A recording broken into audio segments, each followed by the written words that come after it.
Мероприятие стало традиционным событием в культурной жизни столицы.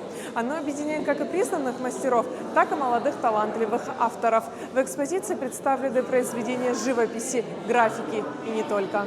Зрители увлеченно рассматривали работы, ведь все они создавались душой и глубоким смыслом, чтобы не только порадовать любителей искусства, но и надолго остаться в памяти каждого. Я, конечно, поклонница многих наших, и Адгура Заря, и Виталия Кацба, и многих, и Батала Джопа, само собой, и всех.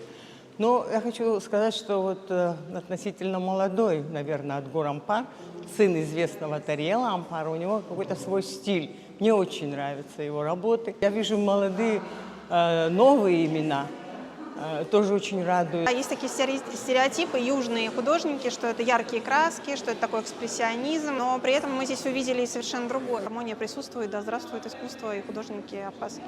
Выставка «Летняя галерея» – это попытка создать пространство, где будет активно присутствовать все арт-сообщество. Директор ЦВЗ Эльвира Арсаля отметила, что эта выставка отличается от предыдущих тем, что она проходит сразу в 2 залах, благодаря чему увеличилось количество участников и представленных работ. Также Эльвира Арсаля подчеркнула, что проведение подобных мероприятий играет важную роль в поддержке творческой деятельности мастеров. Искусство должно быть не только в музеях, в галереях, в выставочных залах. Искусство должно быть в жизни. Оно должно быть частью и общественных пространств, и личной, возможно, коллекции. И эта практика, которая в нашем городе, в нашей стране существует, мы очень хотим ее поддержать. Хочу поблагодарить наших художников, которые участвуют в выставке.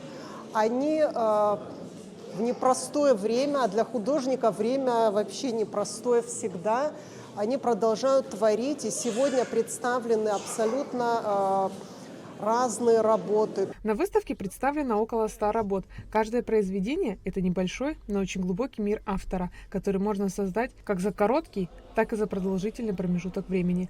Есть совсем свежие работы, то есть, в принципе, свежих не так много. Вот это одна из свежих, по-моему, 25-го года. Вот. Они все из цельного, все из качественного материала сделаны из редких пород деревьев.